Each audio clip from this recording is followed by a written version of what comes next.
Eligió su apellido señalando un mapa con los ojos cerrados. Y ese gesto, aparentemente inocente, resume mejor que cualquier otra cosa la psicología de toda su vida. María de los Ángeles de las Heras Ortiz llegó al mundo en el Madrid humilde de 1944. Hija de un taxista del barrio de Cuatro Caminos, la mayor de 6 hermanos, una niña normal que un día cantó en un concurso de radio y cambió el rumbo de todo. Un productor llamado Luis Sanz la vio, habló con sus padres, firmó un contrato y desde ese momento tomó el control absoluto de cada aspecto de su vida pública. Le eligió el nombre, le eligió la imagen, le eligió las películas, le eligió incluso qué colegios frecuentar para mejorar sus modales. María de los Ángeles desapareció de los carteles antes de que nadie supiera que existía. Y en su lugar nació Rocío Dúrcal, una creación tan perfecta que, décadas después, millones de personas llorarían su muerte sin saber nunca el nombre real de la mujer que estaban llorando. Porque una mujer que fue moldeada por otros desde los 15 años terminó eligiendo morir. En un país que había abandonado 30 años antes. ¿Qué ocurrió entre Madrid y México que ningún homenaje póstumo ha sabido explicar del todo? Y sobre todo, ¿por qué la persona más importante de toda su carrera artística dejó que muriera sin hacer una sola llamada? Esas preguntas tienen respuesta.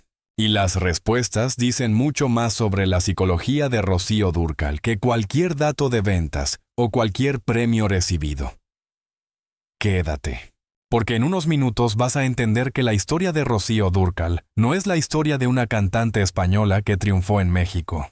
Es la historia de una mujer que pasó toda su vida siendo lo que otros necesitaban que fuera.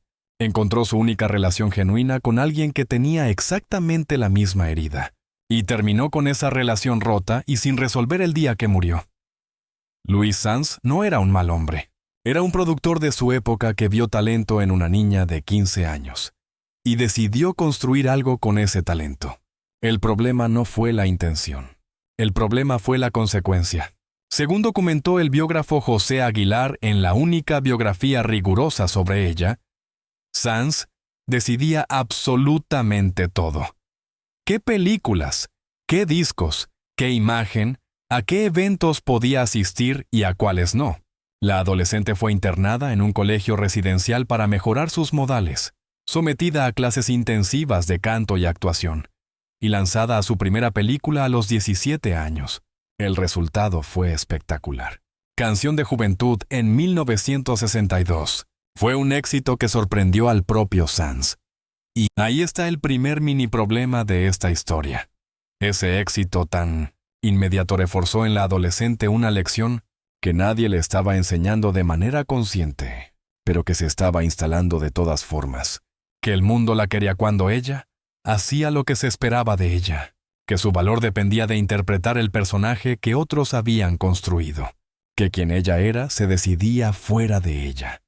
Esa lección aprendida a los 15 años tendría consecuencias que ningún productor bien intencionado podía anticipar.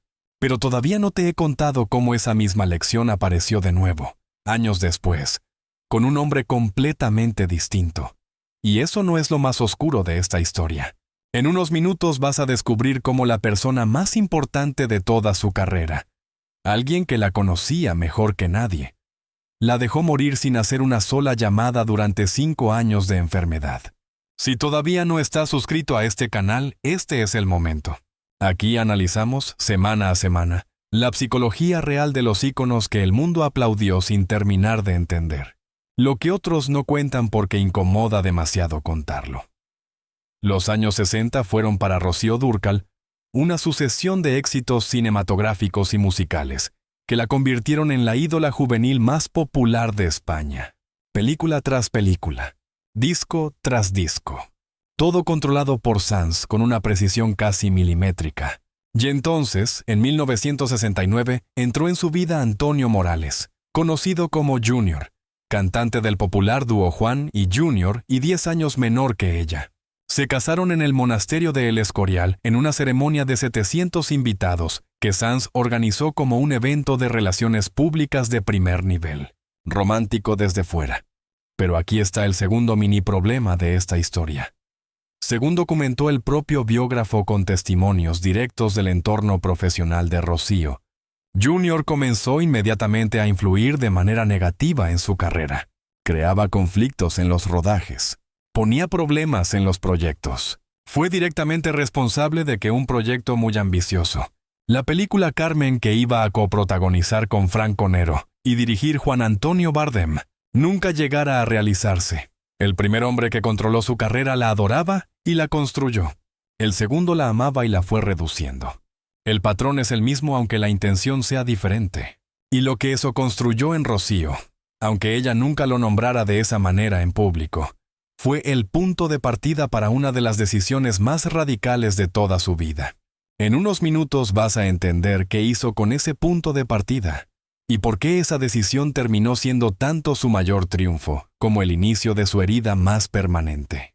Pero antes de llegar ahí, hay algo que ocurrió en los primeros años de ese matrimonio, que explica por qué la decisión de irse a México no fue simplemente una decisión profesional. Fue una huida, y lo que encontró al otro lado del océano cambiaría todo, aunque no de la manera que esperaba. Durante los años 70, la carrera de Rocío en España empezó a perder el impulso de la época dorada. Las películas habían terminado. Los discos seguían saliendo pero sin la explosión comercial de antes. Y Junior, lejos de ayudar a reencauzar esa situación, seguía generando conflictos que cerraban puertas en lugar de abrirlas. Hay un proyecto que resume de manera muy precisa lo que estaba pasando. La adaptación de Carmen que iba a dirigir Juan Antonio Bardem y coprotagonizar con el actor italiano Franco Nero. Era exactamente el tipo de proyecto que podría haber relanzado su carrera a nivel internacional, la llevaba fuera de la burbuja española y la ponía frente a una audiencia completamente nueva. Junior torpedó ese proyecto, y con él, una de las pocas oportunidades reales que tuvo de construir una identidad profesional completamente separada de lo que otros habían decidido que debía ser. Eso no se resuelve solo. Y Rocío encontró su solución donde menos nadie esperaba. En 1977, con 33 años, la carrera española de Rocío estaba perdiendo impulso. El cine había terminado. La música grabada en España no generaba la atracción de antes. Y entonces tomó una decisión que sorprendió a todo el entorno artístico español. Se fue a México. No de gira, a quedarse, a reinventarse desde cero en una cultura que no era la suya, en un género musical, el mariachi y la ranchera, con el que no tenía ninguna conexión familiar, ni educativa ni cultural. Era madrileña de barrio, hija de taxista, criada entre el Cuatro Caminos y los concursos radiofónicos, y fue a México a ponerse el sombrero y cantar rancheras. ¿Por qué funcionó? Ahí está el mini problema que nadie explica bien. No funcionó por casualidad ni simplemente por talento. Funcionó porque Rocío había pasado toda su vida aprendiendo a hacer exactamente lo que el entorno necesitaba que fuera. Entregarse a algo que no era suyo era, a esas alturas, lo que ella mejor sabía hacer. México lo notó, no imitó, se entregó. Y esa entrega genuina es lo que convirtió a una madrileña en la española más mexicana de la historia. Pero lo que ocurrió cuando llegó a México va mucho más allá del éxito musical, porque allí encontró a alguien. Y ese alguien iba a ser lo más importante de toda su vida artística, y también lo más doloroso de su muerte. Juan Gabriel. Llevaba apenas unos años como compositor reconocido. Cuando Rocío llegó a México en 1967, los dos se conocieron y algo encajó, de una manera que resultaba difícil de explicar, solo con la lógica artística. Rocío Dúrcal canta a Juan Gabriel. Ese primer álbum juntos de 1977 fue el inicio de una colaboración que produciría 7 álbumes, giras agotadas en toda América Latina y Estados Unidos, y canciones que se convirtieron en himnos de generaciones enteras. El volumen 6 de 1984 vendió 5,5 millones de copias. Ningún artista español había conseguido nada parecido en México antes, ni lo ha conseguido después. Pero lo que hace que esta relación sea psicológicamente tan fascinante no son los números, es lo que había debajo. Rocío Dúrcal había crecido siendo moldeada por otros, con un nombre que no era el suyo, en una carrera que siempre dirigía a alguien más, aprendiendo que su valor dependía de ser exactamente lo que el entorno necesitaba que fuera. Juan Gabriel había crecido abandonado por su madre en un orfanato de Ciudad Juárez, construyendo toda su identidad artística sobre la búsqueda de un amor que nunca llegaba de donde más lo necesitaba, y convirtiendo esa búsqueda en 1800 canciones que resonaban en millones de personas porque venían de un lugar absolutamente real. Los dos eran personas que habían aprendido desde muy temprano a buscar en el reconocimiento público y en los vínculos afectivos intensos lo que el entorno privado no les había dado de manera consistente ni segura. Y cuando dos personas con ese mismo perfil psicológico se encuentran y conectan de verdad, crean algo extraordinario y casi irrepetible, porque se ven mutuamente de una manera que muy pocas personas en su entorno son capaces de ofrecer. Pero también son especialmente vulnerables al tipo de ruptura que no tiene solución rápida ni fácil. Porque cuando esa relación se rompe, no está tocando solo la colaboración artística ni la amistad de años. Está tocando exactamente la herida que los formó desde el principio. Y las heridas de origen no se curan con 10 años de silencio. Solo se tapan, hasta que algo las vuelve a abrir. Lo que descubrirás en unos minutos es que esa herida se volvió a abrir en el peor momento posible, en el momento en que uno de los dos más necesitaba que el otro estuviera. Todavía no te he contado lo que ocurrió en 1986. Y cuando lo escuches, todo lo que vino después va a tener un sentido completamente diferente. Porque lo que sucedió ese año no fue solo una ruptura entre dos artistas. Fue la fractura de lo único genuino que los dos tenían. Y las fracturas de ese tipo no se cierran nunca del todo, aunque el tiempo haga creer que sí. Alrededor de 1986, la relación entre Rocío Dúrcal y Juan Gabriel se rompió de manera abrupta y sin ninguna explicación pública clara. Ninguno de los dos habló nunca de las causas reales de manera directa y definitiva. Las versiones que circularon fueron múltiples. La más documentada señala un conflicto de control artístico durante la grabación del videoclip de La Guirnalda, donde Juan Gabriel habría enviado un equipo de televisión a grabar a Rocío sin avisarle con antelación, generando una discusión que ninguno rebajó después con disculpas. Otra versión apunta a problemas entre disqueras. Y la más polémica, documentada por el ex-manager Joaquín Muñoz, pero rebatida directamente por el productor Gustavo Farías, que era uno de los más cercanos a Juan Gabriel, que el cantante se había enamorado de Junior, el esposo de Rocío, y que ya los habría encontrado juntos. Farías lo llamó amarillismo. Lo que nadie discute es el resultado. 10 años sin hablarse ni comunicarse de ninguna manera. 10 años de silencio entre las dos personas que habían creado juntas la mejor versión de sus carreras. Entre las dos personas que, si lo que hemos analizado sobre su psicología es correcto, más se necesitaban mutuamente para sostener algo que ninguno de los dos había podido construir en otro sitio. Aquí está el mini problema que define todo lo que viene después. ¿Puede reconstruirse algo tan importante después de 10 años de silencio? ¿Puede cerrarse una herida que toca exactamente el punto donde los dos eran más vulnerables? Esa pregunta tiene respuesta. Y la respuesta es la parte más oscura y más difícil de escuchar de toda esta historia. A finales de los 90, hubo un acercamiento. Volvieron a hablar. Hubo algún contacto. Parecía que el tiempo había suavizado lo que la distancia no había resuelto del todo. Pero entonces, llegó 2001. Y con 2001, el diagnóstico. En 2001 llegó el diagnóstico que cambió todo. Cáncer de útero. La reacción de Rocío fue exactamente la que cabría esperar de alguien que había aprendido desde los 15 años, que el espectáculo no se detiene. Siguió girando y grabando mientras se sometía a los tratamientos, con la misma disciplina total y la misma entrega sin reservas que había caracterizado toda su vida artística. Porque parar habría significado dejar de ser Rocío Dúrcal. Y sin Rocío Dúrcal, ¿quién quedaba? En 2004 el cáncer se había extendido a los pulmones. Los pronósticos se fueron volviendo más severos. Grabó Alma Ranchera, su último álbum, cuando su cuerpo ya cargaba un peso enorme y cuando cada sesión de estudio representaba un esfuerzo físico que muy pocas personas en su estado habrían sostenido. Siguió trabajando hasta donde pudo. Y mientras hacía todo eso, esperó. No lo dijo públicamente, pero esperó.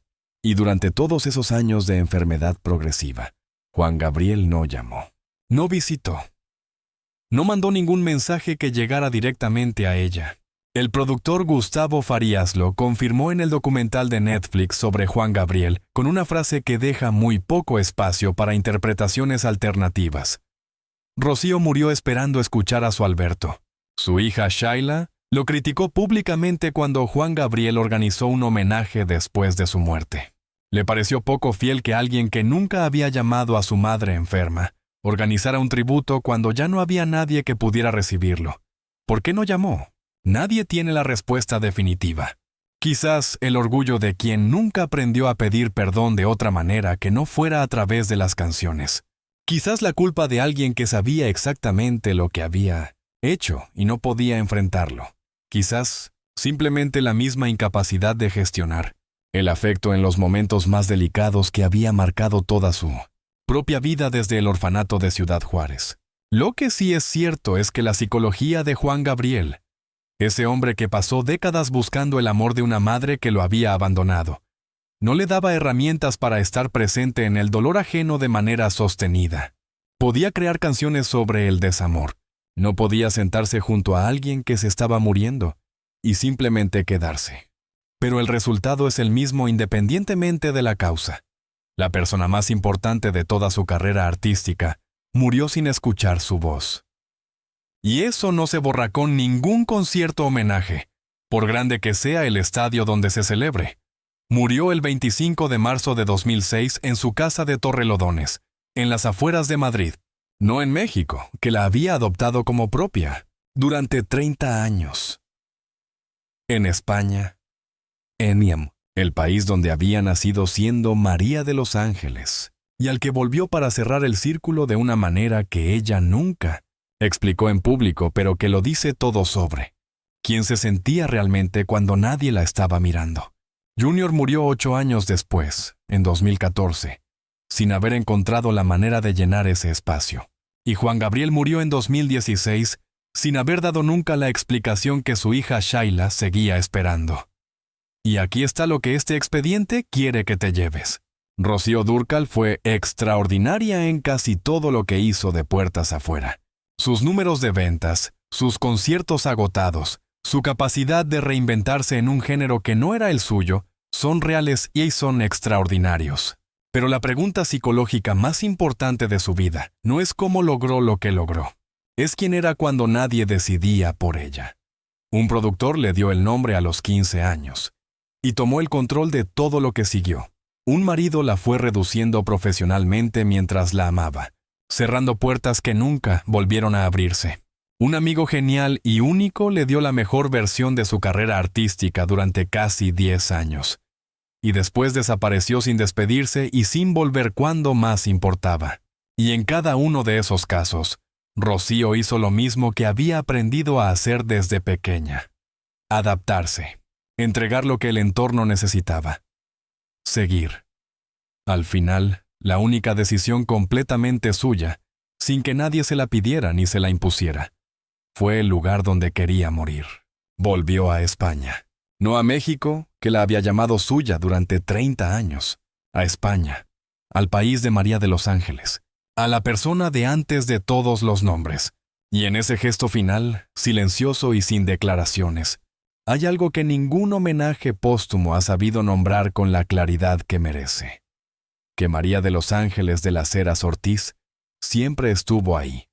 Debajo de Rocío Dúrcal, debajo de la española más mexicana, debajo de los discos de oro y los conciertos multitudinarios, esperando simplemente que alguien le preguntara cómo estaba. No Rocío. Ella. Si este expediente te dejó pensando en cuánto de lo que construimos hacia afuera esconde lo que nunca pudimos construir hacia adentro, suscríbete y activa la campana. Cada semana abrimos un caso nuevo.